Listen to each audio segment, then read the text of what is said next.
빛된 자의 특권이라는 제목으로 말씀 전할 때 많은 은혜 받으시기 바랍니다. 기도하시겠습니다. 사랑의 하나님, 은혜를 감사합니다.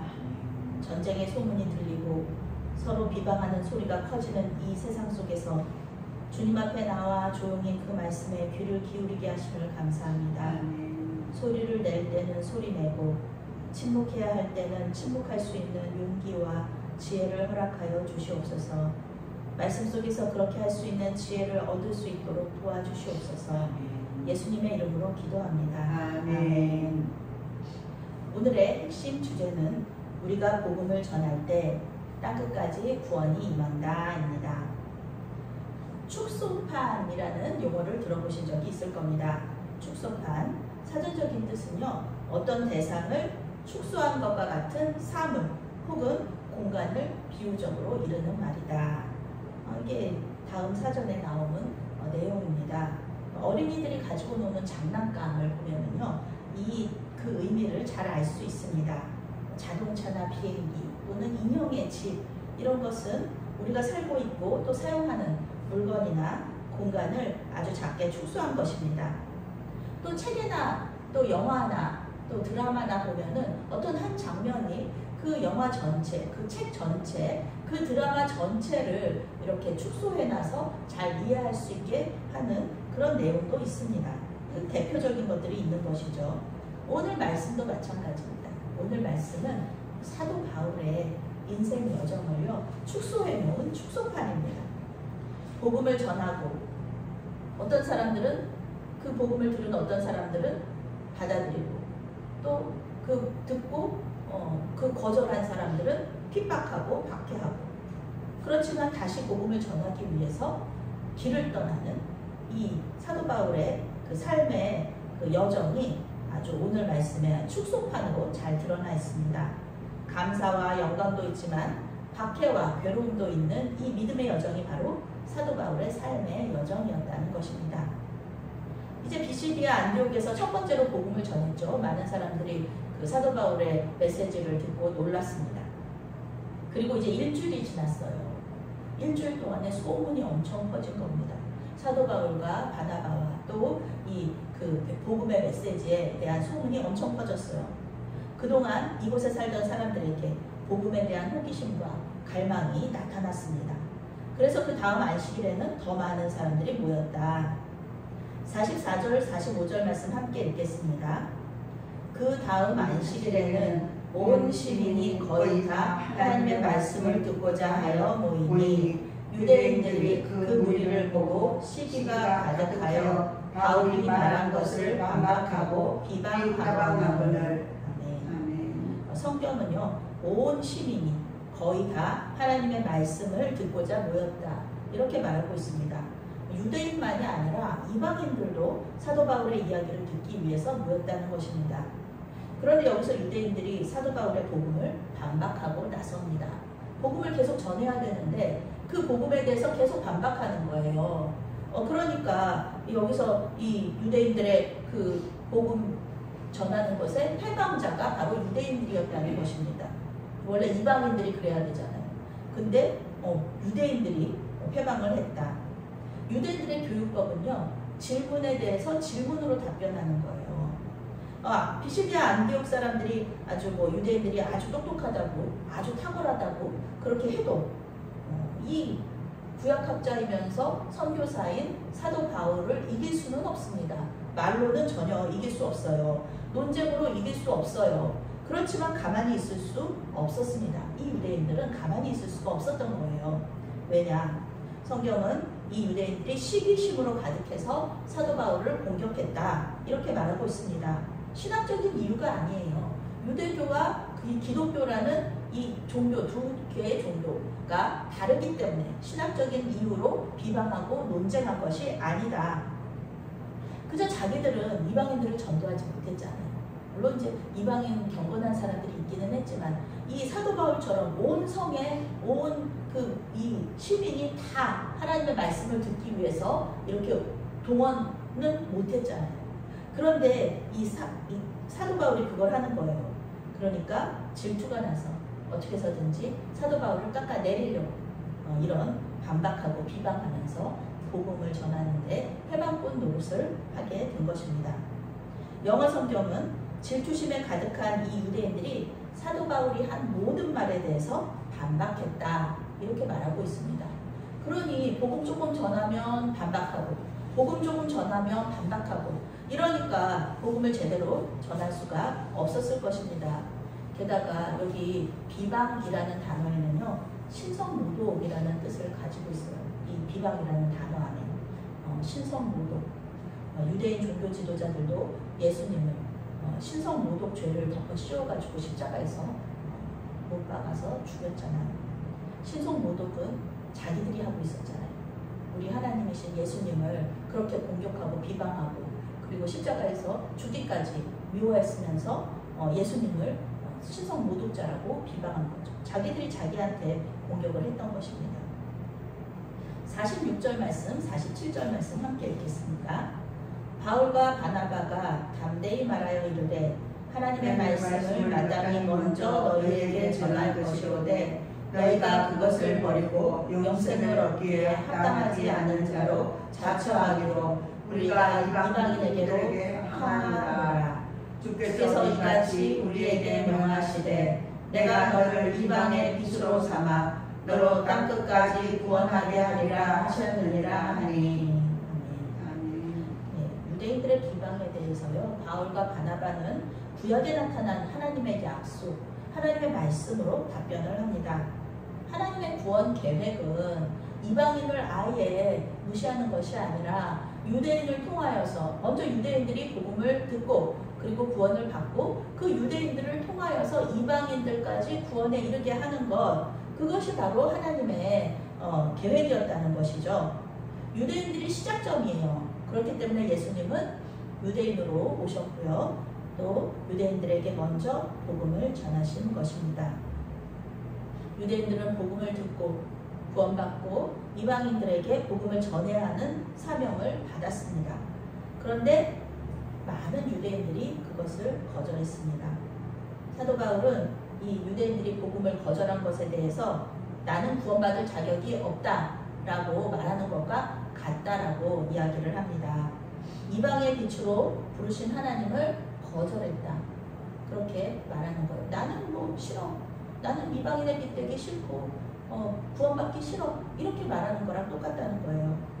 사도 바울은 하나님의 말씀대로 순종해서 유대인들에게 먼저 복음을 전했어요. 그러니까 내 할 도리는 다 했다. 나는 하나님의 말씀대로 다 했다. 나에게는 책임이 없다라고 얘기합니다. 이제 사도 바울은 이방인에게 복음을 전할 거예요.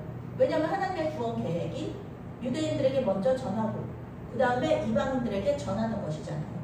그런데 지금 유대인들에게 전했어요. 그러니까 이제 이방인들에게도 전하겠다라고 말하는 것입니다. 그것이 하나님의 계획이고 그 계획에 순종하는 것이 사도의 역할이기 때문입니다.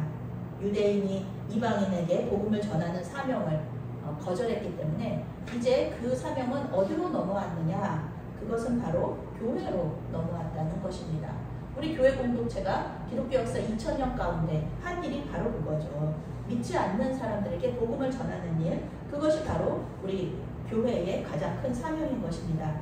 예수님의 십자가 죽음과 부활로 시작된 교회, 그 교회가 사명을 감당하여서 믿지 않는 사람들에게 복음을 전하는 사명을 감당하는 것, 그것이 바로 이제 우리가 해야 될 일이라는 거죠. 그래서 우리 메아리 교회도 이 사명을 감당하는 일에 동참하고 있습니다. 감사하고 영광된 일입니다. 그런데 이 복음 전하는 일에는 감사하고 영광만 있는 것은 아니죠. 48절 말씀 읽겠습니다.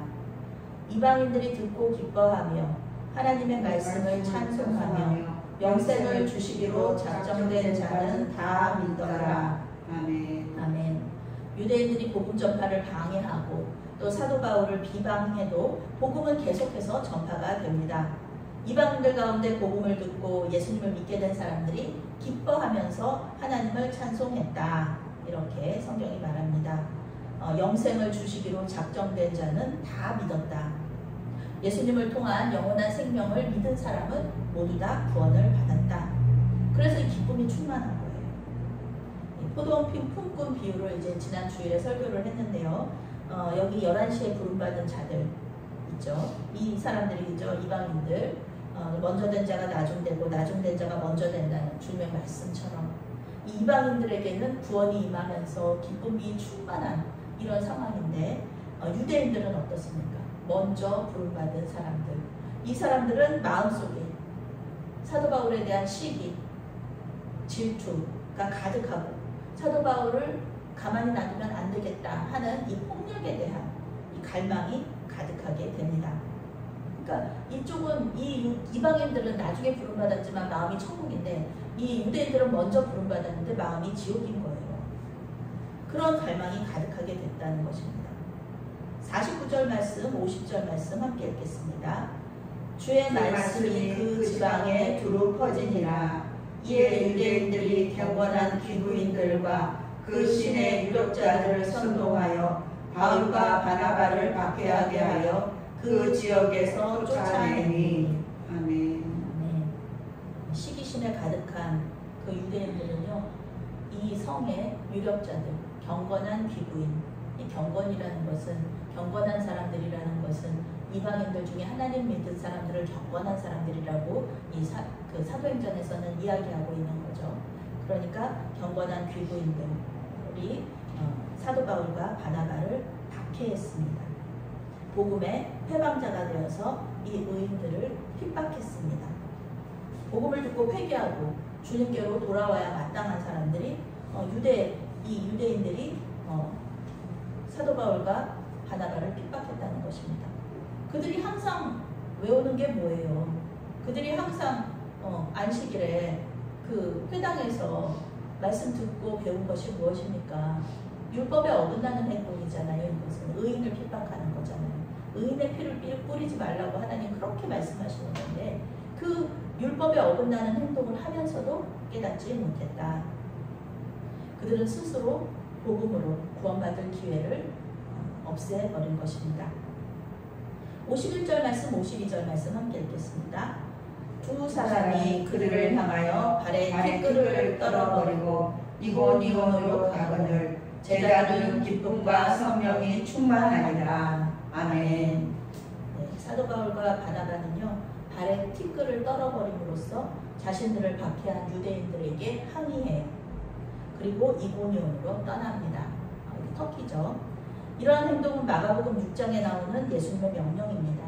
예수님은 제자들에게 복음을 받아들이지 않는 마을을 떠날 때 이렇게 하라고 하셨어요. 발에 묻은 먼지를 털어버려라. 이것은요, 단순히 발에 묻은 먼지를 털어버리는 그런 행동이 아닙니다. 이것은 의미가 있어요. 이것은 마지막 회개하고 돌아올 기회를 주시는 것입니다. 발로 떨어버리는 걸 보면서 우리도 저렇게 멸망이 임할 수 있겠구나. 이렇게 말하면서 이렇게 생각하면서 마지막으로 이 제자들을 붙잡을 기회. 죄송합니다. 용서해 주세요. 다시 한번 우리에게 그 복음을 더 들려주세요. 우리가 예수님을 믿겠습니다. 이렇게 말할 수 있는 기회. 그것이 바로 발에 먼지를 떨어뜨리는 그런 행동으로 이 제자들에게 명령을 하신 거예요. 그것을 보면서 자신들의 행동을 돌아보라는 말씀이죠.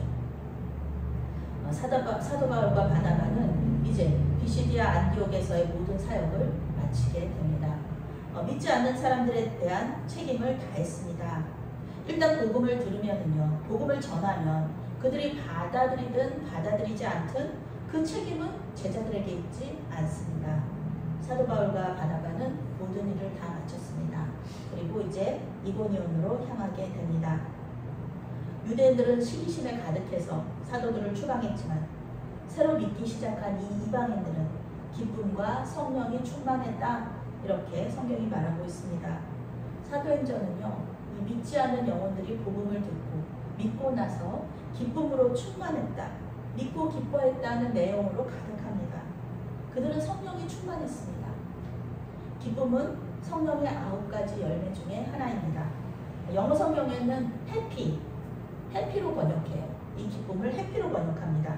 이것은 그냥 모든 일들이 행복한 이유가 있어서 행복한 게 아니에요. 힘들고 어려운 상황 속에서도 예수님이 주시는 기쁨이 있잖아요. 성령께서 이렇게 샘솟듯이 샘솟게 하시는 그런 기쁨이 있잖아요. 그것이 말하는 기쁨이 바로 이것이거든요.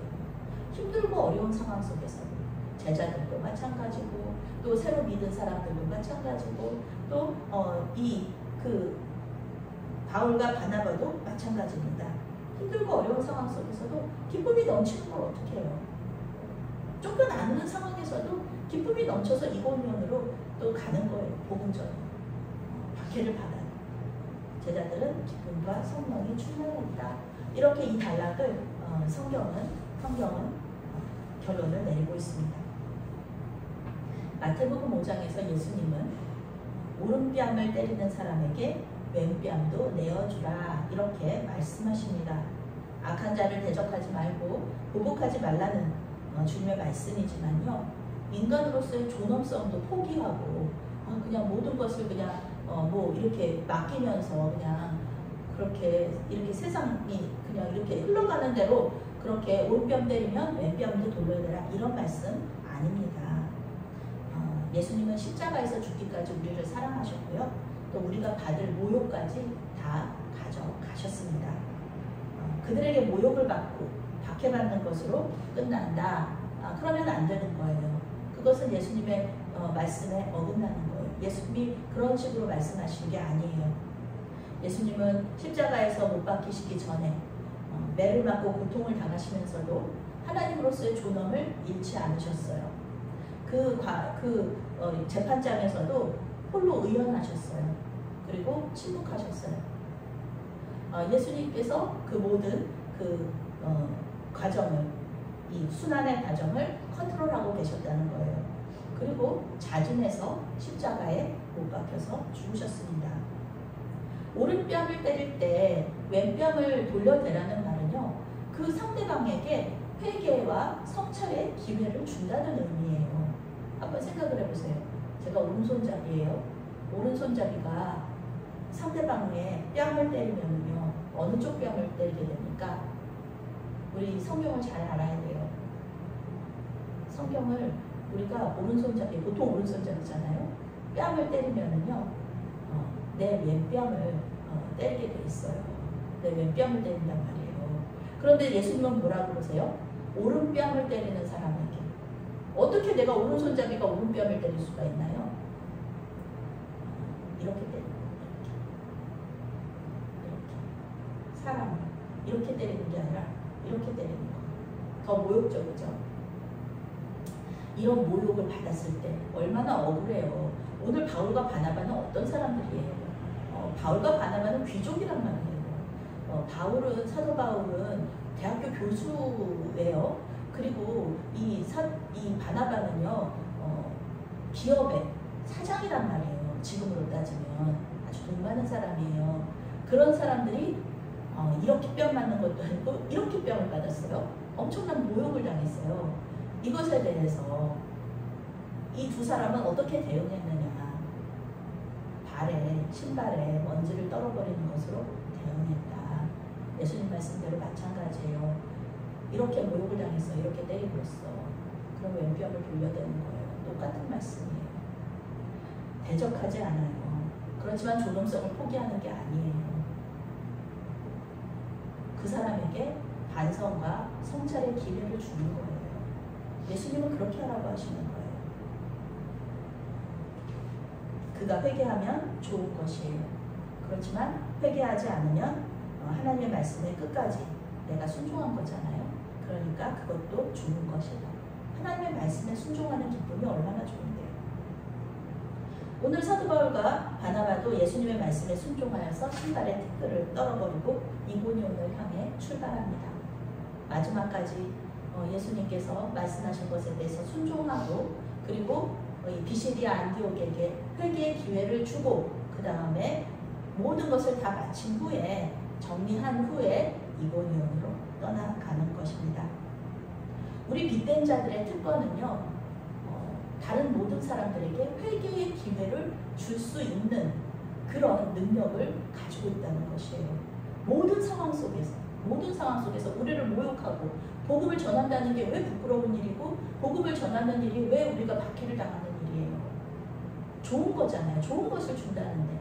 그렇지만 예수님을 미워하는 사람들은 우리를 그렇게 모욕합니다. 그런데 괜찮아요. 우리는 그것에 대해서 우리는 초연합니다.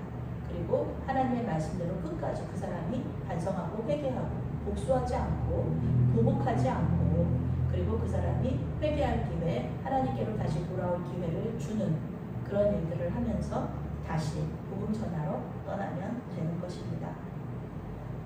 우리는 지금 에스겔서를 필사하고 있죠. 에스겔은 오늘 말씀에 나온 것처럼 하수꾼의 책임론으로 아주 유명한 말씀입니다. 악인에게 경고하면 하수꾼에게 악인의 멸망에 대한 책임이 없지만 경고하지 않으면 악인의 멸망에 대한 책임을 하수꾼에게서 찾으실 것이다 라는 내용입니다. 복음 전도의 책임이 누구에게 있는지 성경을 통해서 우리에게 알려주시는 것입니다. 매일매일 말씀을 읽고 묵상하면서 이 말씀들을 계속해서 되새기면은요, 예수님의 말씀에 대해서 잘 알 수가 있습니다. 다른 사람이 우리를 억울하게 힘들게 해도요, 그것에 대해서 초연할 수 있습니다. 그리고 복음을 다시 전하고 마지막까지 우리가 이 책임을 다할 수가 있습니다. 말씀을 묵상하고 또 전도하고 그러면서 영적인 성숙을 이루어가시는 저와 여러분이 되시기를 바라겠습니다. 아멘. 사랑하는 하나님, 성령의 도우심을 받아 말씀을 읽고 필사하고 묵상하면서 주님을 더욱더 알고 주님의 말씀에 더욱더 순종하게 하여 주시옵소서. 말씀이 무슨 뜻인지 깨닫고 그 말씀대로 살아갈 수 있도록 지혜와 명철을 더하여 주시옵소서. 우리 빚된 자들의 특권을 기쁘고 감사하게 잘 사용하게 하여 주시옵소서. 예수님의 이름으로 기도합니다. 아멘.